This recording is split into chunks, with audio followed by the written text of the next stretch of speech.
Y para hablar del impacto que tiene esta medida en la inflación, pero también en las arcas fiscales, nos acompaña Germán González, coordinador del área macroeconómica de CLAPES-UC, miembro del Consejo Fiscal Autónomo, exmiembro también del Ministerio de Hacienda. ¿Cómo estás, Germán? Hola, Gabriela. Muy bien, muchas gracias por la invitación.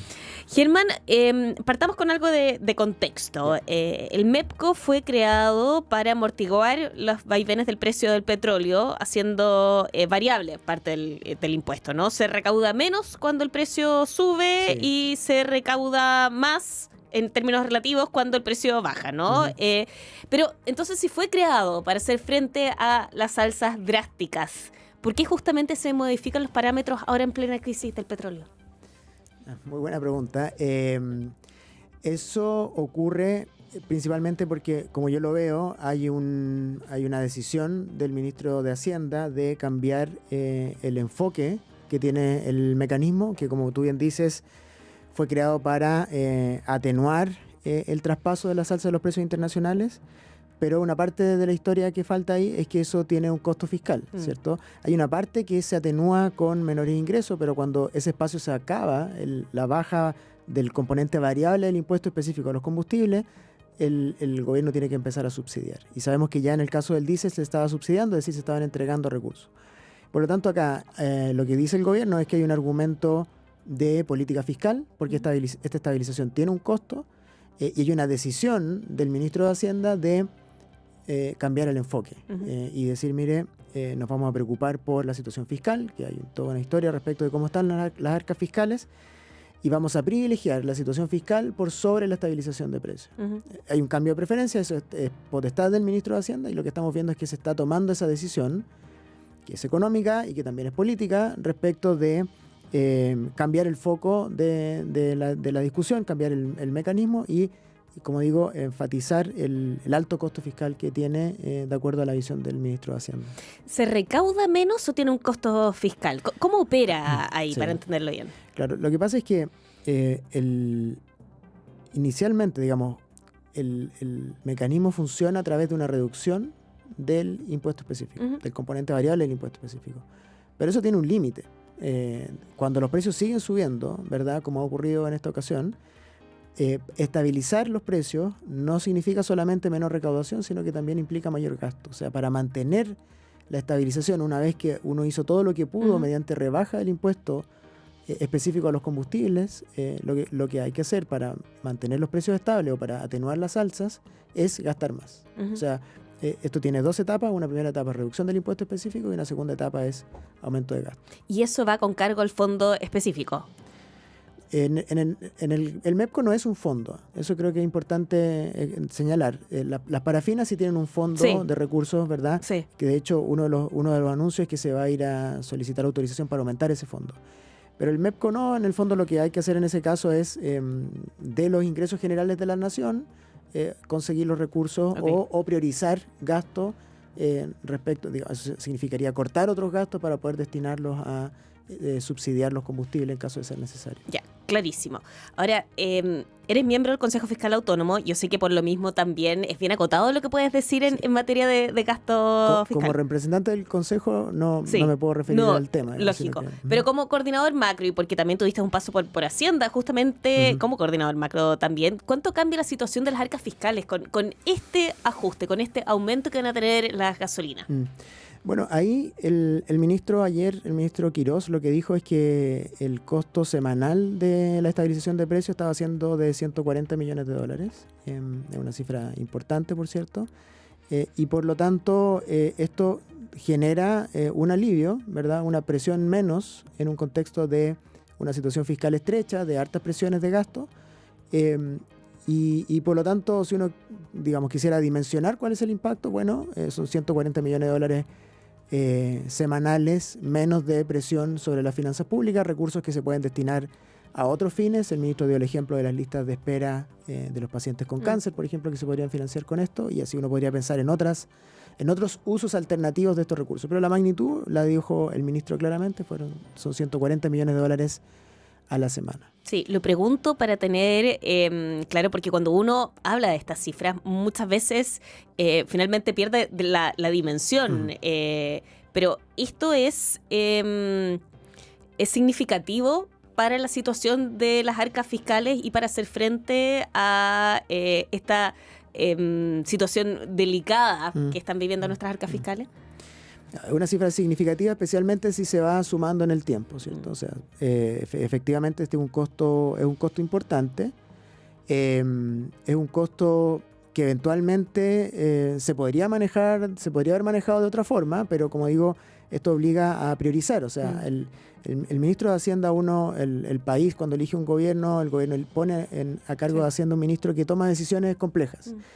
Y en este caso la decisión fue decir, mire, los recursos que son escasos por definición, los vamos a destinar a otros fines, no a subsidiar el precio de los combustibles. Entonces una decisión, como digo al principio, es económica, pero también es política, ¿cierto? Entonces hay una decisión acá, yo no diría que esto es algo que no se pudiera financiar, habría que ver cómo financiarlo, pero hay usos alternativos de los recursos y en este caso se optó por destinar los recursos escasos del gobierno a financiar otro tipo de políticas públicas, sociales, ¿verdad? En lugar de subsidiar el precio de los combustibles. Sí, en esto también se tiene que mencionar el ajuste que se espera tener a los impuestos corporativos. Lo pregunto porque esa reducción va aparejada con una reducción también en el gasto.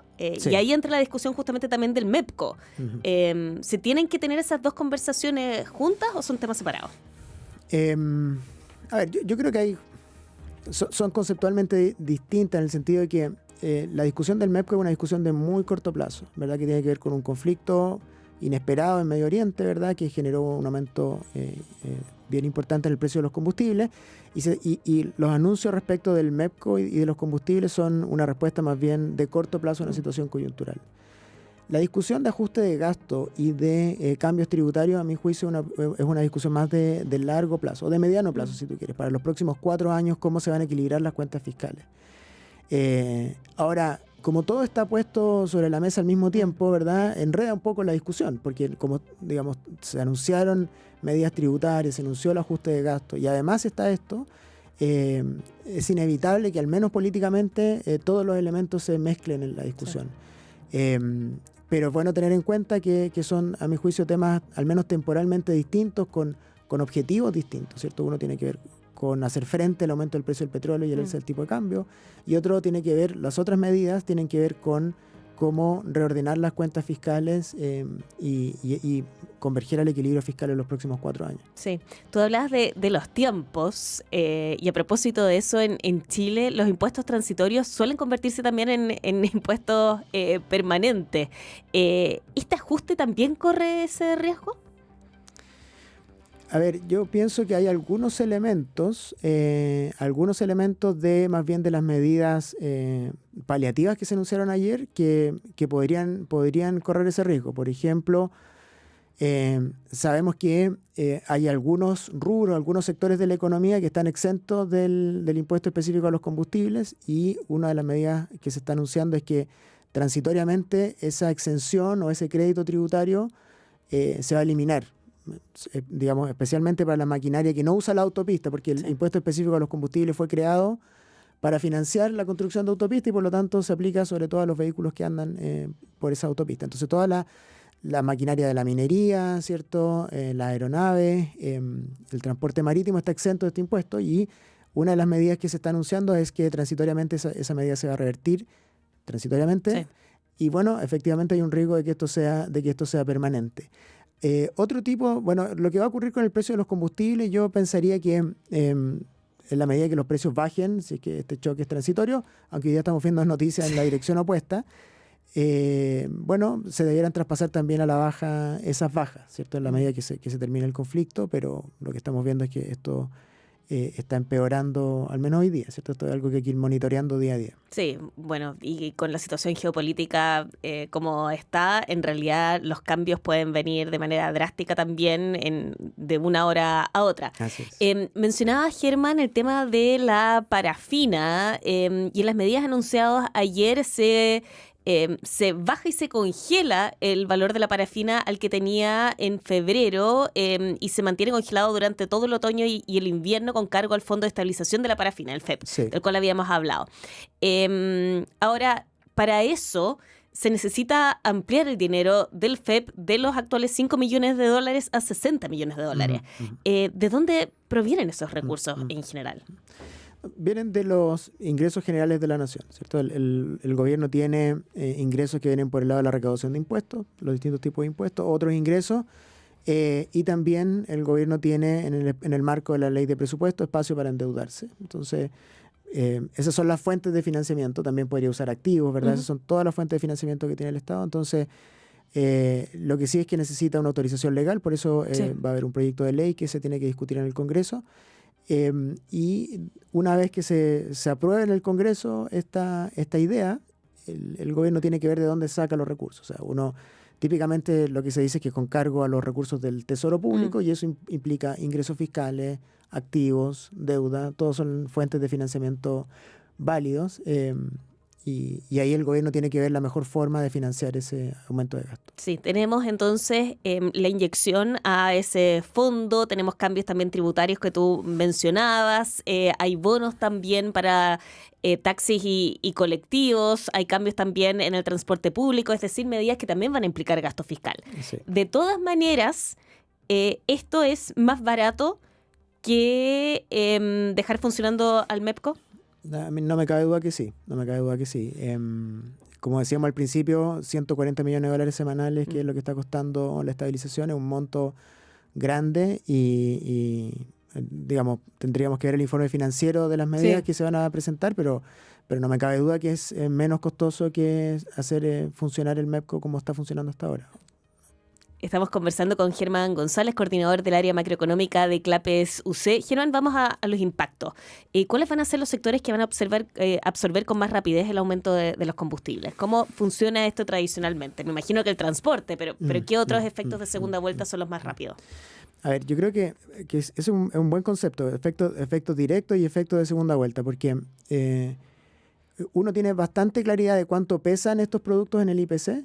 Si uno suma gasolina, diésel, gas licuado y otros, tenemos como 6% del IPC que se impacta directamente, es el efecto de primera vuelta, que uno puede estimar con relativa certeza, ¿verdad?, que va a generar una inflación alta en marzo. Tú hablabas de la inflación de abril. Yo creo que el IPC de abril incluso puede ser superior a 1%. Mensual, el de marzo cercano a 0,8, o sea, vamos a tener 2 meses de inflación bien alta, a menos que esto se revierta rápido, pero yo pienso que hoy día las expectativas de mercado van a estar incorporando inflaciones muy altas en marzo y abril, pero después vienen los efectos de segunda vuelta. O sea, si efectivamente la inflación sube como esperamos en marzo y abril, lo que va a generar un aumento importante de la UEF, 800 pesos en 2 meses, mucho. Y ahí efectos de alzas de precios en servicios, ¿verdad? En lo típico que conocemos, arriendo, dividendo, seguros, colegios, que todo sube con la UEF. Eso es más difícil de estimar, digamos, porque va a depender efectivamente de la capacidad de ajuste de precio que tenga cada sector. Por cierto, están todos los efectos sobre el transporte, que también, y luego el transporte sobre alimentos, por ejemplo, que se trasladan y también suben de precio. Y por lo tanto, estamos pasando drásticamente de un escenario que a fines de febrero pensábamos que la inflación iba a estar todo el año por debajo de 3%, a un escenario en que es altamente probable que la inflación, al menos la inflación esperada, se vaya sobre 4% ahora, en los próximos días. Que eso se concrete o no, bueno, va a depender de cómo evolucione la guerra, porque efectivamente los precios podrían bajar y podríamos ver reversiones, pero en el corto plazo vamos a ver una fuerte corrección al alza en las estimaciones de inflación para este año. Yo pienso que también este shock va a golpear negativamente al crecimiento económico y hoy día estoy viendo con mucha preocupación incluso que esta economía pueda crecer 2,5% este año, porque el año partió muy frágil. El IMASEC revisado de enero fue un menos 0,5%. Vamos a tener un primer trimestre con crecimiento del orden de 1,5%, y por lo tanto se requiere una aceleración importante del crecimiento en el resto del año. Así es que ahora, el origen de todos estos problemas inflacionarios y de crecimiento no son las medidas de ayer, sino que es el choque internacional que estamos teniendo. Lo que pasa es que las medidas de ayer aceleraron el impacto sobre la economía. Sí. ¿Por qué? Porque se privilegió la situación fiscal por sobre la estabilización de precios. Sí, que como decías también es un tema político. Es un tema político de preferencia, de decisión del ministro de Hacienda. y que se optó por ese camino. Sí, efectivamente. Ahora, Germán, tú decías que te preocupaba la situación del crecimiento también. ¿Tiene que ver con una menor demanda por este aumento de los precios?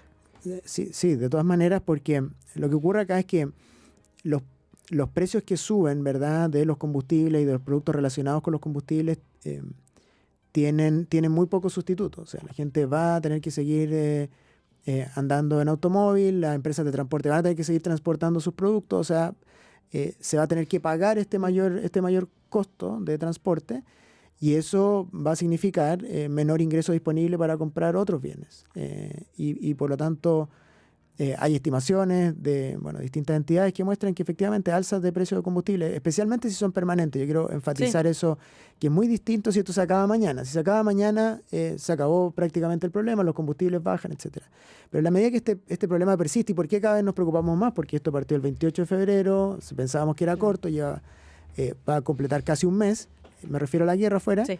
Y por lo tanto, en la medida que esto va siendo más persistente, los impactos macroeconómicos, tanto sobre inflación como sobre crecimiento, son más claros. Sí.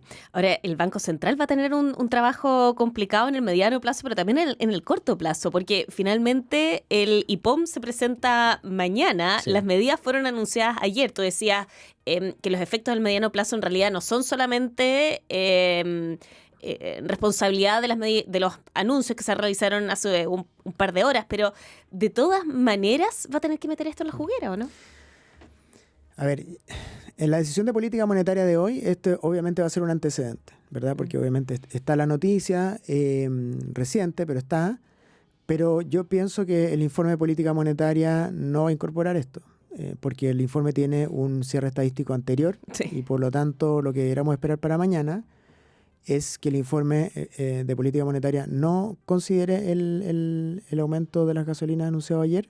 Así que no nos sorprendamos cuando eso ocurra, y seguramente lo que va a tener que ocurrir es que el Banco Central va a tener que incorporar en su relato los eventuales impactos, y uno esperaría que dijera que se está evaluando el efecto, que va a depender obviamente de cuánto dure el conflicto externo, etcétera. Pero ciertamente esto no va a estar en las proyecciones de inflación ni actividad del informe que se publica mañana. Va a estar en los antecedentes de la reunión de política monetaria, que es algo que se toma con la información que está disponible en el momento. Pero yo no esperaría que esté en el informe, y eso va a ser un trabajo, yo diría más bien para el equipo, obviamente de estudios, pero también de comunicaciones del Banco Central, ¿verdad? Para ver cómo comunicar que se está publicando un informe, pero que no tiene esta información incorporada, porque hay un proceso largo de elaboración del IPOM que cierra algunos días antes de su publicación, ¿verdad? Y por lo tanto, lo más probable es que esto no esté incorporado en el IPOM de mañana. Sí, eso por el lado de las comunicaciones, pero ¿cómo inciden en el escenario para el Banco Central? A ver, acá vuelvo, digamos, a algo que mencioné antes. El origen de todo este problema es la guerra en el Medio Oriente, ¿cierto? No es la decisión de traspasar o no traspasar los precios. Por lo tanto, lo que sí podemos esperar en el IPOM, ¿verdad? Y para la visión del Banco Central es que recoja que hay un shock de precio del petróleo que está durando más de lo esperado, y que eso va a tener efectos inflacionarios y efectos negativos sobre el crecimiento económico. Lo que cambió ayer fue la temporalidad de esos efectos, ¿cierto? Me imagino que lo que había antes de ayer en los escenarios del Banco Central era que operaba el MEPCO y que estos traspasos iban a ser graduales en el tiempo, y eventualmente, si se acababa la guerra, iba a haber un traspaso solo parcial del aumento. Y lo que vimos ayer es que el traspaso fue completo y de una vez. Ese es como el cambio de escenario. Y por lo tanto tenemos más inflación de corto plazo, pero no necesariamente el efecto final termina siendo distinto, porque básicamente se adelantó el efecto inflacionario. Ahora, siendo bien concreto, cuando estábamos parados a fines de febrero, el escenario era, dije hace un rato, inflación bajo 3%, sí. Se esperaba un recorte para la decisión de hoy día, y ese recorte está hoy día completamente descartado, y yo diría que en términos de la política monetaria, el Banco Central pasa de un escenario en que todavía hay espacio para algún recorte adicional a un escenario en que hoy día no se ven espacios de nuevos recortes de la tasa, así que yo no esperaría en los próximos meses nuevos movimientos de la tasa, tampoco al alza. Pienso que, dada la incertidumbre y el ruido que hay en torno a una serie de factores, lo más prudente es que la tasa se mantenga por algunos meses. Yo creo que ese también es un cambio, consecuencia de este shock que estamos viendo. Germán González, coordinador del área macroeconómica de CLAPES UC, muchas gracias por habernos acompañado. Muchas gracias por la invitación. Que estés muy bien. Igualmente. Chao.